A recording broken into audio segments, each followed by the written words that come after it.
નમસ્કાર. SY BCom semester 4 business management chapter 3 માલ સામગ્રી સંગ્રહ અને માલ સામગ્રી અંકુશ, જેમાં આપણે માલ સામગ્રી અંકુશના હેતુઓ અને મહત્ત્વ જોયું. હવે માલ સામગ્રી અંકુશનું કાર્યક્ષેત્ર શું છે એ જોઈએ. તો સામાન્ય રીતે માલ સામગ્રી અંકુશનું કાર્યક્ષેત્ર 3 વિભાગમાં વહેંચવામાં આવે છે. માલ સામગ્રીની ખરીદી, એની જાળવણી અને જે પણ વિભાગ કે જેમાં જરૂરિયાત હોય ત્યાં માલ સામગ્રી પહોંચાડવી, એટલે કે જરૂરિયાતવાળા વિભાગમાં માલ સામગ્રી પહોંચાડવાની કાર્યવાહી. તો એમાં સૌપ્રથમ માલ સામગ્રીની ખરીદી જોઈએ. તો માલ સામગ્રીની ખરીદી છે એ જેટલી જરૂરી હોય એકમમાં એટલી ખરીદી કરવી જોઈએ.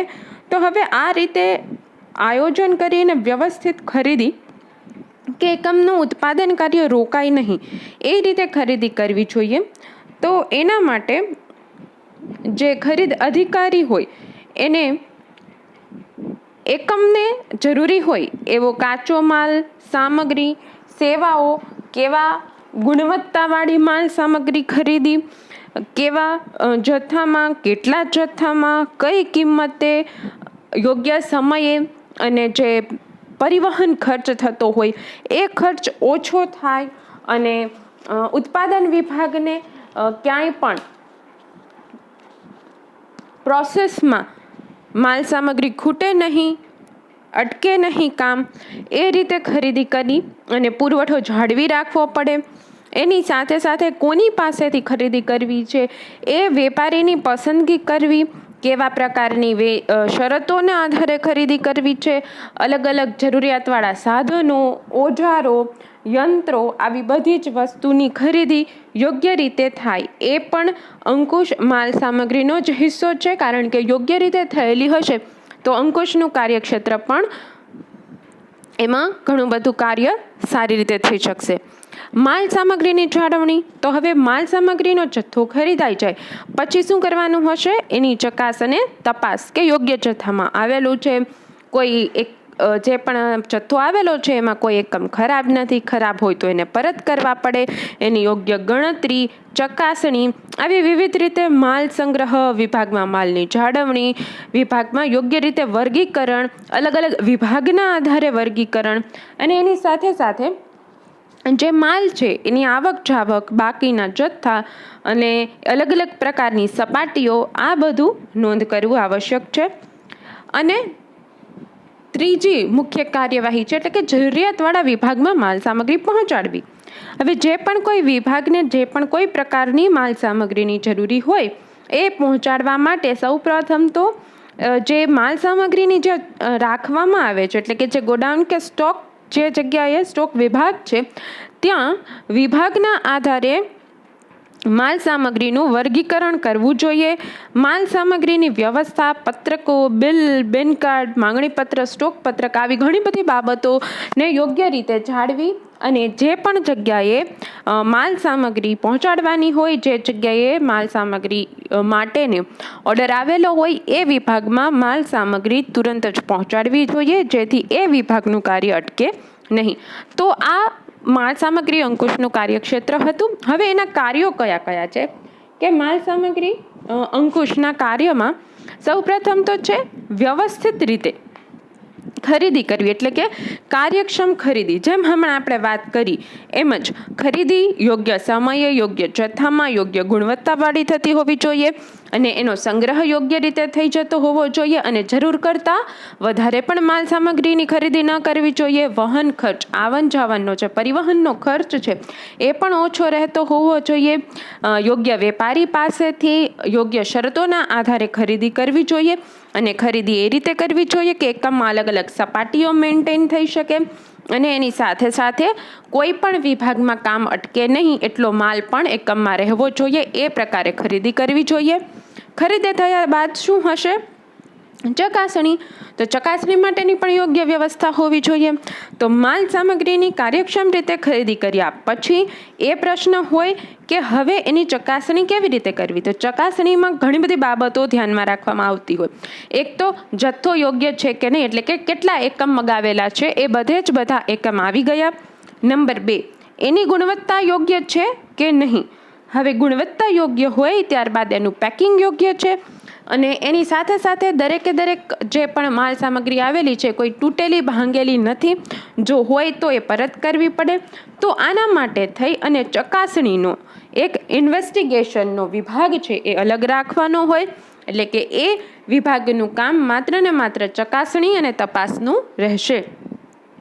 ત્યાર પછીનું જે કામ છે એ છે સંગ્રહ માટેની ખાસ વ્યવસ્થા.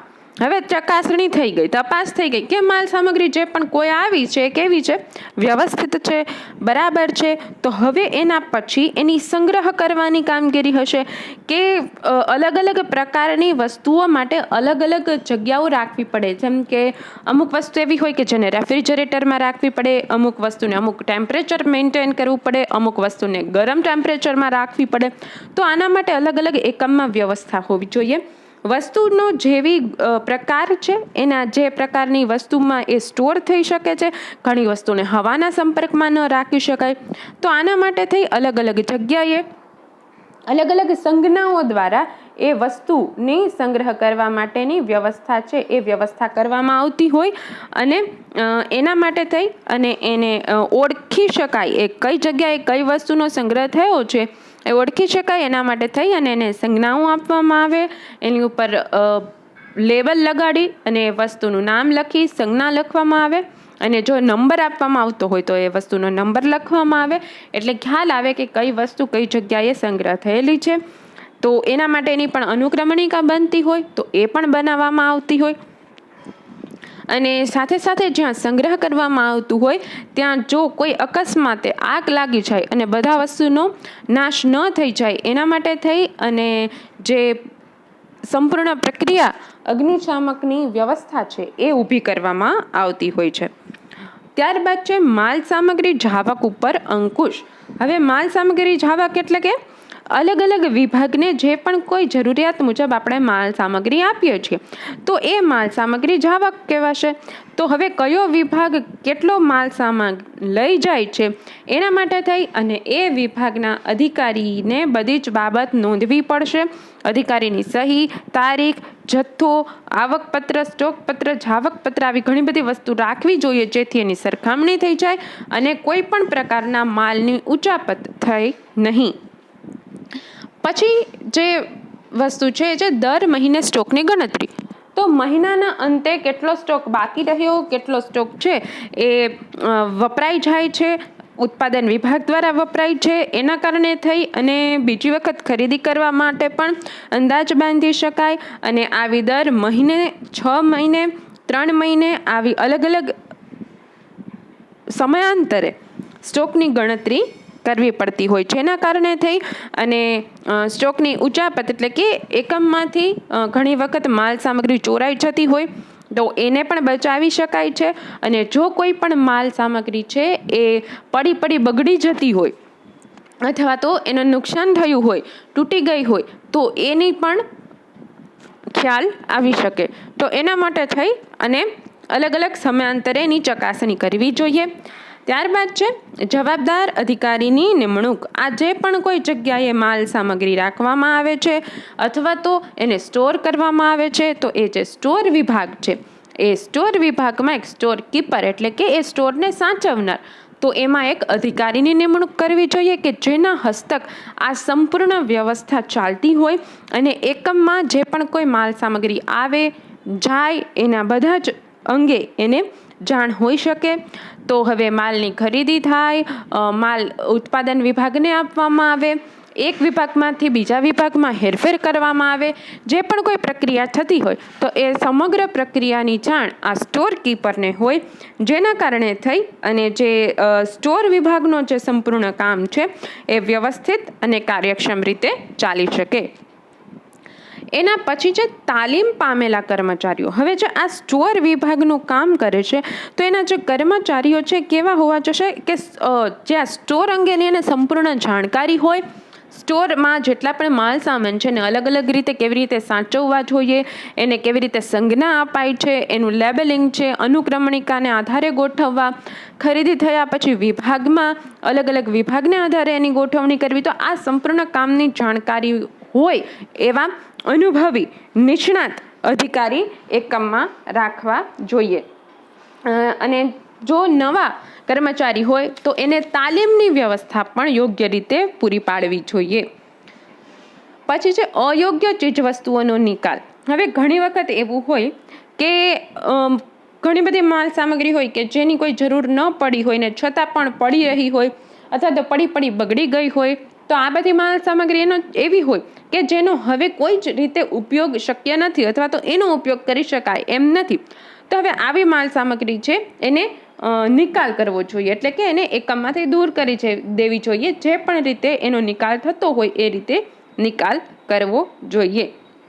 અને જે ચીજ વસ્તુ એવી હોય કે જેનો ઉપયોગ અથવા તો વપરાશ ખૂબ ઓછા પ્રમાણમાં થતો હોય તો એવી ચીજ વસ્તુઓની પણ નોંધ કે યાદી બનાવવી જોઈએ.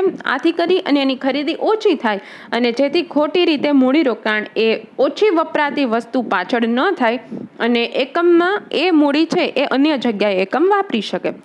તો એ રીતે અયોગ્ય ચીજ વસ્તુઓનો નિકાલ કરવો જોઈએ. હવે જો એ ચીજ વસ્તુ એવી હોય કે થોડા ઘણા પ્રમાણમાં એને જો વેચી દેવામાં આવે તો એમાંથી પણ પૈસા ઊભા થઈ શકતા હોય તો એને વેચી દેવામાં આવતી હોય.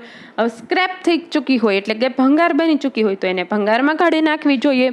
અને જો એમાંથી બાય પ્રોડક્ટ્સ બની શકે એમ હોય કે હવે એકમ માટે એકમનું જે મૂળ ઉત્પાદન છે એ મૂળ ઉત્પાદનમાં તો એનો ઉપયોગ ન થતો હોય પણ અન્ય જગ્યાએ એનો ઉપયોગ થઈ શકતો હોય અને એમાંથી કંઈક બીજી વસ્તુ બની શકતી હોય તો બાય પ્રોડક્ટમાં એ વસ્તુ બનાવી અને એનું વેચાણ કરવાથી પણ એકમ નફો ઊભો કરી શકતા હોય. તો આવી જેટલી પણ ચીજ વસ્તુઓ છે એને બાયફર્કેશન એટલે કે એને જુદી જુદી વિભાગમાં અલગ અલગ રીતે વહેંચી દેવી જોઈએ કે એ કેટલી કામની છે, કેટલી નકામી છે, કેટલી ભંગારમાં કાઢી નાખવાની છે, કેમાંથી બાય પ્રોડક્ટ્સ બની શકે છે. તો આવી રીતે એનું વિભાગીકરણ કરી અને એનો નિકાલ કરવો જોઈએ.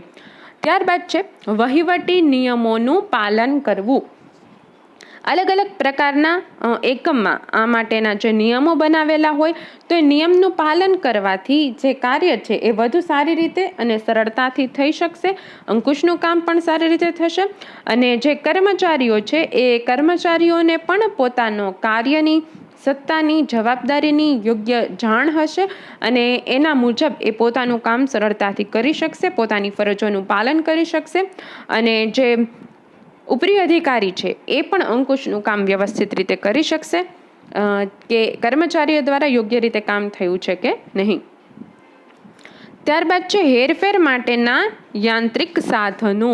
તો હેરફેર માટેના જે યાંત્રિક સાધનો છે કે માલ સામગ્રીને એક જગ્યાએથી બીજી જગ્યાએ લઈ જવી, અલગ અલગ વિભાગમાં કાચો માલ છે એ બધી વસ્તુ યોગ્ય રીતે પહોંચી શકે અને જે ઉત્પાદનની પ્રક્રિયા છે એ સતત થતી રહે, એમાં ખલેલ ન પહોંચે અને બગાડ ઓછો થાય. આના કારણે થઈ અને માલ સામગ્રીની હેરફેર છે એ યાંત્રિક સાધનો દ્વારા કરતા હોય એટલે કે એમાં ઓપરેટર હોઈ શકે તો એ ઓપરેટ કરતા હોય એટલે કે એ યાંત્રિક સાધનો ચલાવી શકતા હોય એવા કર્મચારીઓ તૈયાર કરવામાં આવતા હોય, તાલીમ આપવામાં આવતી હોય, પણ જે વસ્તુ છે એની હેરફેર એ યાંત્રિક સાધનોમાં કરવામાં આવતી હોય. તો હવે જો બહુ મોટું એકમ હોય તો એમાં તો એકમની અંદર જ ટ્રક ચાલતા હોય અને જો ટ્રક ન ચાલતા હોય તો એકમની અંદર ઘણી વખત એવું પણ થતું હોય કે એક જગ્યાએથી બીજી જગ્યાએ માલ સામગ્રી લઈ જવા માટે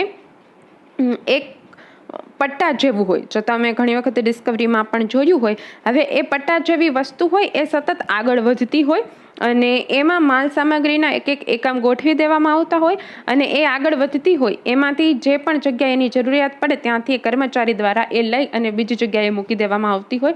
અને જેમાં ઓટોમેટિક મશીનરી દ્વારા કામ થતું હોય એમાં પણ આ રીતે કામ થતું હોય. તો આ જે માલ સામગ્રીમાં યાંત્રિક સાધનો ખૂબ મોટી કંપનીમાં ઉપયોગ થતા હોય આના કારણે કામ પણ ઝડપી થશે, સલામત થશે, અંકુશ પણ વ્યવસ્થિત રીતે જળવાઈ રહેશે અને કર્મચારીઓને પણ કામ કરવામાં વ્યવસ્થિત રીતે એ પોતાનું કામ કરી શકશે.